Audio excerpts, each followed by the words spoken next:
भक्तगणों, आपको श्रीमद् भागवत षष्ठ स्कंध 16 अध्याय चित्रकेतु का वैराग्य तथा संकर्षण देव के दर्शन की कथा कहूँगा। अब इसको ध्यान कर सुनिए। श्री सुखदेव जी कहते परीक्षित, तदनंतर देवशी नारद ने मृत राजकुमार की जीवात्मा को शोकाकुल सज्जन के सामने प्रत्यक्ष बुलाकर कहा।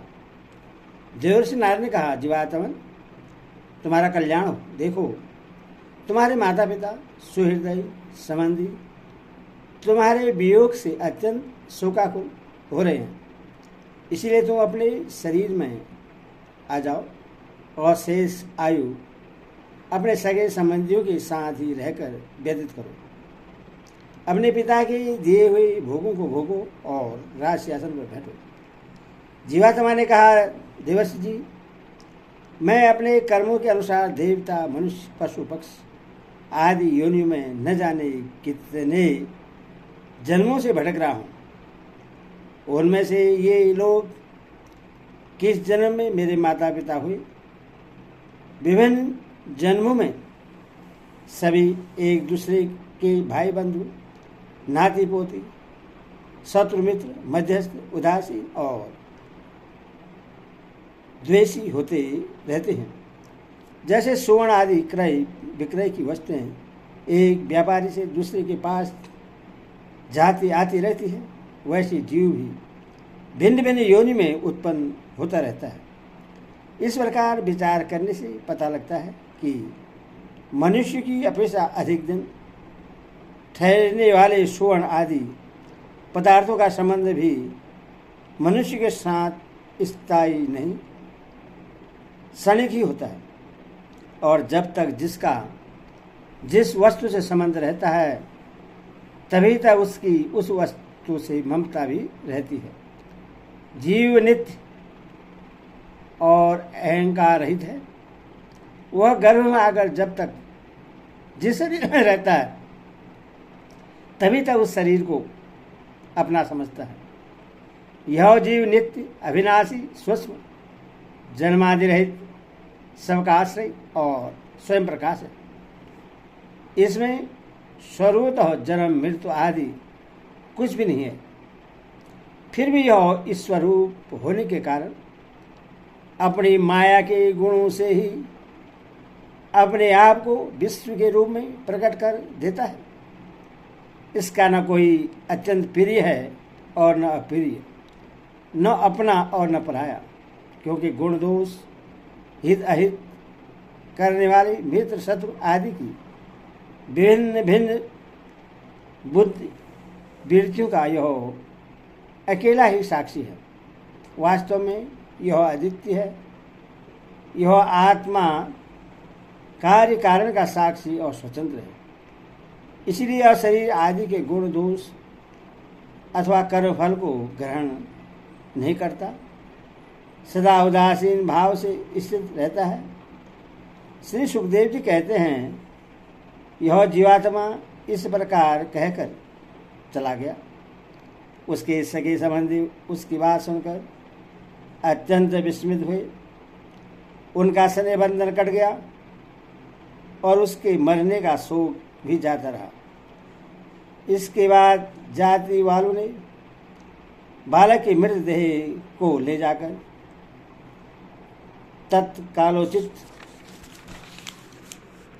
संस्कार और उर्वादेहिक क्रियाएं पूर्ण की और उस दुस्तेज स्नेह को छोड़ दिया, जिसके कारण शोक, मोह, भय और दुख की प्राप्ति होती है। परीक्षित, जिन रानियों ने बच्चों को विष दिया था, वे बाल हत्या के कारण श्रीहीन हो गई थी और लज्जा के मारे आंख तक नहीं उठा सकती थी। उन्होंने अंगिरा ऋषि के उपदेश को याद करके मातसरीहीन हो यमुना जी के तट पर ब्राह्मणों के आदेशानुसार बाल हत्या का प्रायश्चित किया। प्रसिद्ध इस प्रकार अंगिरा और नारद जी के उपदेश से विवेक बुद्धि जागृत हो जाने के कारण राजा चित्रकेतु घर गृहस्थी के अंधेरे कुएं से उसी प्रकार बाहर निकल पड़े जैसे कोई हाथी तालाब के कीचड़ से निकल आए। उन्होंने यमुना जी में विधिपूर्वक स्नान करके तर्पण आदि धार्मिक क्रियाएं की। तदनंतर सत्येंद्रिय और मौन होकर उन्होंने देवर्षि नारद और महर्षि अंगिरा के चरणों की वंदना की। भगवान नारद ने देखा कि चित्रकेतु जितेंद्रिय भगवत भक्त और शरणागत हैं, अतः उन्होंने बहुत प्रसन्न होकर उन्हें इस विद्या का उपदेश किया। देवर्षि नारद ने यो उपदेश दिया, ओंकार स्वरूप भगवान आप वासुदेव परदुवन अनिरुद्ध और संकर्षण के रूप में कर्मस्वनित बुद्धिमान और अहंकार के अधिष्ठाता है।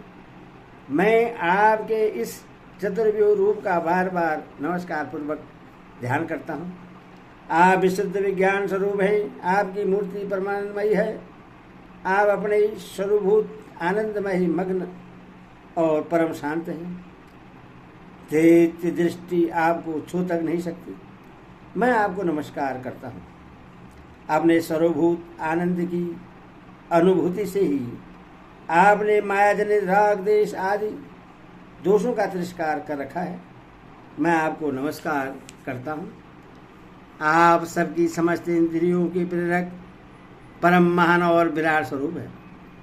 मैं आपको नमस्कार करता हूँ। मन सहित वाणी आप तक न पहुँचकर बीज से ही लौट आती है।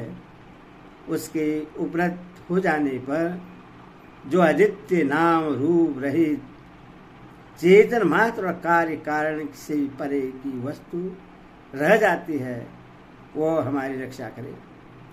यह कार्य कारण रूप जगत जिनसे उत्पन्न होता है, जिनमें स्थित है और जिनमें लीन होता है, तथा जो मिट्टी की वस्तु में व्याप्त मृत्तिका के समान सब में ओतप्रोत है, उन परम ब्रह्मा स्वरूप आपको मैं नमस्कार करता हूँ।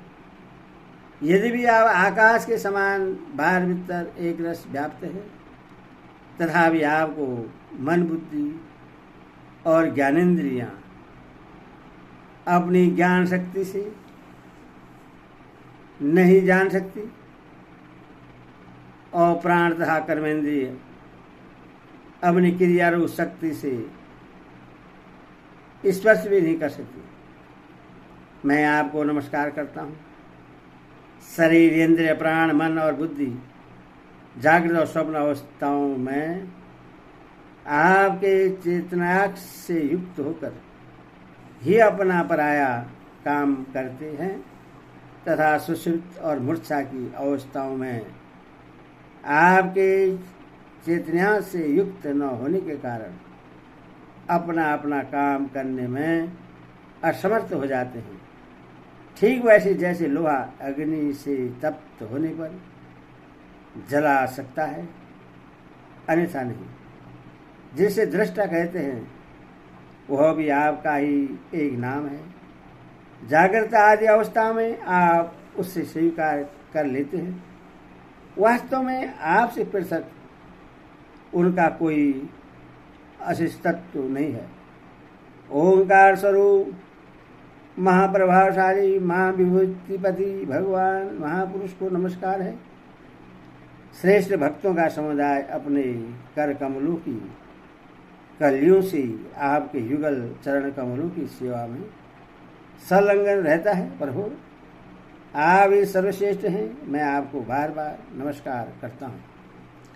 श्री सुखदेव जी कहते हैं, परीक्षित, देवर्षि नारद अपने इस शरणागत भक्त चित्रकेतु को इस विद्या का उपदेश करके महर्षि अंगिरा के साथ ब्रह्मलोक को चले गए।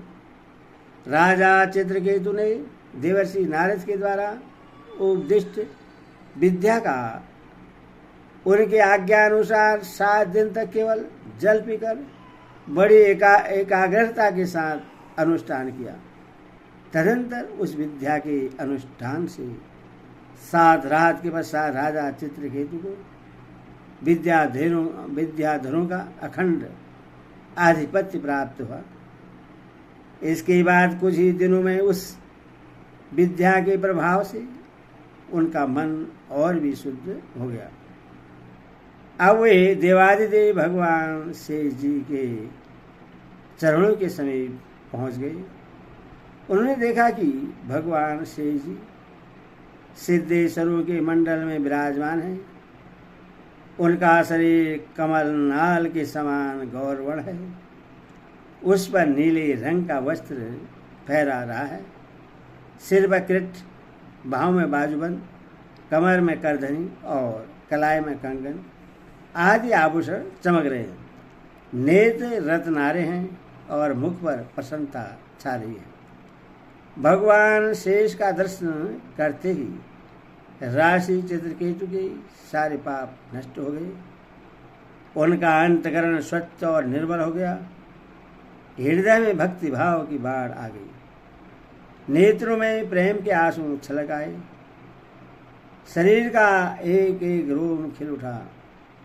उन्होंने ऐसी ही स्थिति में आदि पुरुष भगवान शेष को नमस्कार किया।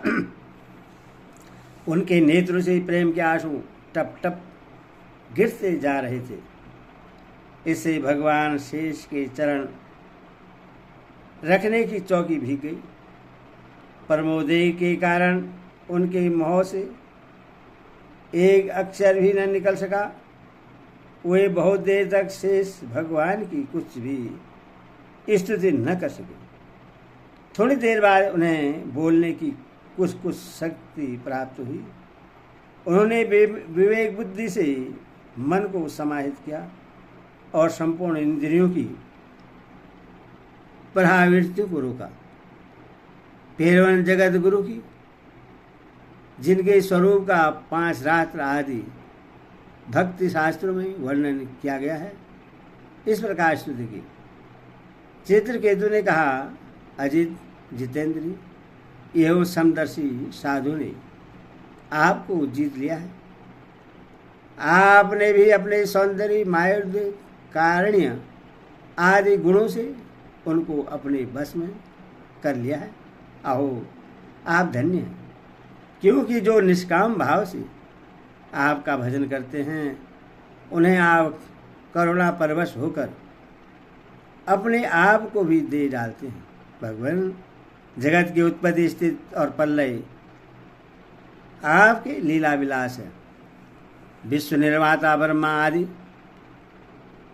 आपके अंश के भी अंश हैं। फिर भी पृथक पृथक अपने को जगत कर्ता मानकर झूठ मूठ एक दूसरे से स्पर्शा करते हैं। नन्हे से नन्हे परमाणु से लेकर बड़े से बड़े महत्व पर्यंत संपूर्ण वस्तुओं के आदि अंत और मध्य में आप ही विराजमान हैं तथा स्वयं आप आदि अंत और मध्य से रहित हैं, क्योंकि किसी भी पदार्थ की आदि और अंत में जो वस्तुएं रहती हैं वही मध्य में भी रहती हैं। यह ब्रह्मांड कोश जो पृथ्वी आदि 1 से 10 गुने 7 आवरणों से घिरा हुआ है, अपने ही समान दूसरे करोड़ों ब्रह्मांडों के सहित आप में एक परमाणु के समान घूमता रहता है, और फिर भी उससे आपकी सीमा का पता नहीं है। इसीलिए आप अनंत हैं। जो नर पशु केवल विषय भोग ही चाहते हैं, वे आपका भजन न करके आपके विभूति स्वरूप इंद्रादि देवताओं की उपासना करते हैं।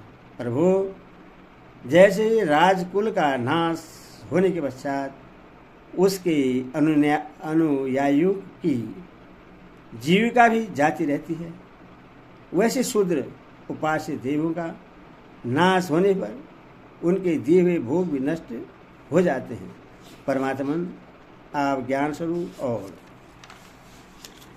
निर्गुण हैं, इसीलिए आपके प्रति की हुई साकाम भावना भी अन्याय कर्म के समान जन्म मृत्यु रूप फल देने वाली नहीं होती। जैसे भुने हुए बीजों से अंकुर नहीं उगते, क्योंकि जीव को जो सुख दुख आदि दंत प्राप्त होते हैं वे सत्वादि गुणों से ही होते हैं, निर्गुण से नहीं। हे अजीत, जिस समय आपने विशुद्ध भागवत धर्म का उपदेश किया था उसी समय आपने सबको जीत लिया, क्योंकि अपने पास कुछ भी संग्रह परिग्रह न रखने वाले, किसी भी वस्तु में अहंता ममता न करने वाले आत्माराम सनकादि परम ऋषि भी परम साम्य और मोक्ष प्राप्त करने के लिए उसी भागवत धर्म का आश्रय लेते हैं। वह भागवत धर्म इतना शुद्ध है कि उसमें सकाम धर्म के समान मनुष्य की वह विषम बुद्धि नहीं होती कि यह मैं हूँ, यह मेरा है, यह तू है और यह तेरा है। इसके विपरीत जिस धर्म के मूल में ही विषमता का बीज बो दिया जाता है वह तो अशुद्ध, नाशवान और अधर्म बहुल होता है। सकाम धर्म अपना और दूसरे का भी अहित करने वाला है, उससे अपना या पराया किसी का कोई भी प्रयोजन और हित सिद्ध नहीं होता। परयुक्त सकाम धर्म से जब अनुष्ठान करने वाले का चित्त दुखता है तब आप रुष्ट होते हैं, और जब दूसरे का चित्त दुखता है तब वह धर्म नहीं रहता, अधर्म हो जाता है। भगवान, आपने जिस दृष्टि से भागवत धर्म का निरूपण किया है वह कभी परमार्थ से विचलित नहीं होती। इसीलिए जो संत पुरुष चराचर समस्त प्राणियों में समदृष्टि रखते हैं वही उसका सेवन करते हैं। भगवान, आपके दर्शन मात्र से ही मनुष्य के सारे पाप क्षीण हो जाते हैं। यह कोई असंभव बात नहीं है, क्योंकि आपका नाम एक बार सुनने से ही नीच चंडाल भी संसार से मुक्त हो जाता है। भगवान, इस समय आपके दर्शन मात्र से ही मेरे अंतकरण का सारा मल धुल गया है, सो ठीक ही है, क्योंकि आपके अन्य प्रेमी भक्त देवर्षि नारद जी ने जो कुछ कहा है वह मिथ्या कैसे हो सकता है। अनंत, आप संपूर्ण जगत के आत्मा हैं। अतएव संसार में प्राणी जो कुछ करते हैं वह सब आप ही जानते ही रहते हैं। इसीलिए जैसे जुगनू सूर्य को प्रकाशित नहीं कर सकता, वैसे ही परम गुरु आपसे मैं क्या निवेदन करूं। भगवान, आपकी ही अध्यक्षता में सारे जगत की उत्पत्ति, स्थिति और प्रलय होते हैं। कुयोगी जन भेद दृष्टि के कारण आपका वास्तविक स्वरूप नहीं जान पाते। आपका स्वरूप वास्तव में अत्यंत शुद्ध है। मैं आपको नमस्कार करता हूँ। आपकी चेष्टा से शक्ति प्राप्त करके ब्रह्मा आदि लोकपालगण चेष्टा करने में समर्थ होते हैं। आपकी दृष्टि से जीवित होकर ही ज्ञानेंद्रियां अपने अपने विषयों को ग्रहण करने में समर्थ होती हैं। यह भूमंडल आपके सिर पर सरसों के दाने के समान जान पड़ता है। मैं आप सशस्त्र शीर्षा भगवान को बार बार नमस्कार करता हूँ। श्री सुखदेव जी कहते हैं, परीक्षित, जब विद्याधरों के अधिपति चित्रकेतु ने अनंत भगवान की इस प्रकार स्तुति की, तब उन्होंने प्रश्न होकर उनसे कहा। श्री भगवान ने कहा, चित्रकेतु, देवर्षि नारद और महर्षि अंगिरा ने तुम्हें मेरे संबंध में जिस विद्या का उपदेश दिया है उससे और मेरे दर्शन से तुम भली भांति सिद्ध हो चुके हो। मैं ही समस्त प्राणियों के रूप में हूँ, मैं ही उनका आत्मा हूँ और मैं ही पालन करता भी हूँ। शब्द वर्मा वेद और परब्रह्मा दोनों ही मेरे सनातन रूप हैं। आत्मा कार्य कारण रूप जगत में व्याप्त है और कार्य कारणात्मक जगत आत्मा में स्थित है, तथा इन दोनों में मैं अधिष्ठान रूप से व्याप्त हूँ और मुझ में ये दोनों कल्पित हैं। जैसे स्वप्न में सोया हुआ पुरुष स्वप्नांतर होने पर संपूर्ण जगत को अपने में ही देखता है और स्वप्नांतर टूट जाने पर स्वप्न में ही जागता है तथा अपने को संसार के एक कोने में स्थित देखता है, परंतु वास्तव में वह भी स्वप्न ही है। वैसे ही जीव की जागृत आदि अवस्थाएं परमेश्वर की ही माया है। यो जानकर सबके साक्षी मायातीत परमात्मा का ही स्मरण करना चाहिए। सोया हुआ पुरुष जिसकी सहायता से अपनी निद्रा और उसके अतीन्द्रिय सुख का अनुभव करता है, वह ब्रह्मा मैं ही हूँ। उससे तुम अपनी आत्मा समझो।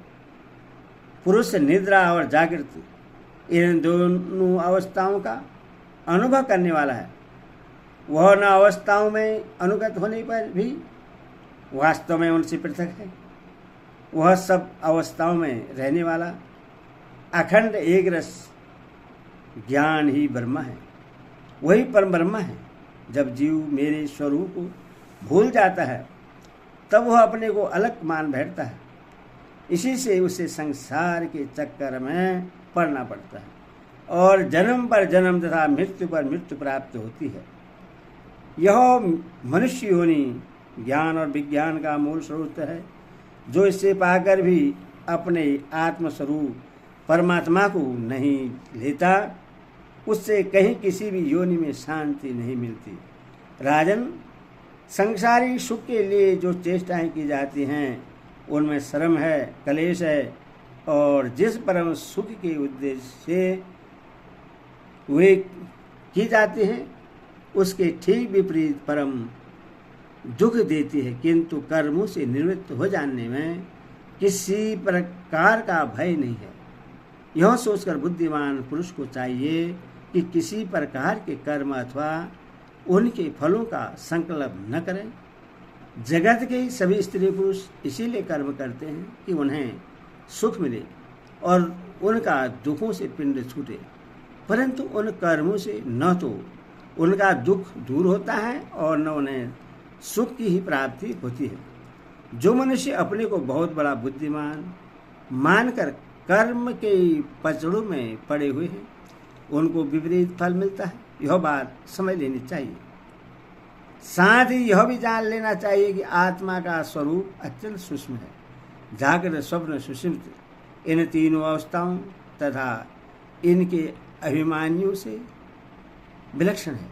यह जानकर इस लोक में देखें और परलोक से सुने हुए विषय भोगों से विवेक बुद्धि के द्वारा अपना पिंड छुड़ा लें और ज्ञान तथा विज्ञान में ही संतुष्ट रहकर मेरा भक्त हो जाएं।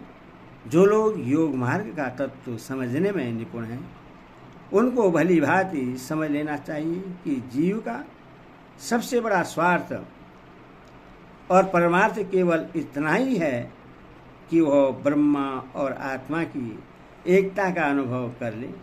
राजन, यदि तुम मेरे इस उपदेश को सावधान होकर श्रद्धा भाव से धारण करोगे तो ज्ञान एवं विज्ञान से संपन्न होकर शीघ्र ही सिद्ध हो जाओगे। श्री सुखदेव जी कहते हैं, राजन, जगत गुरु विश्वात्मा भगवान श्री हरि चित्रकेतु को इस प्रकार समझा बुझाकर उनके सामने वहाँ से अंतर ध्यान हो गए। हरि ओम तत्सत।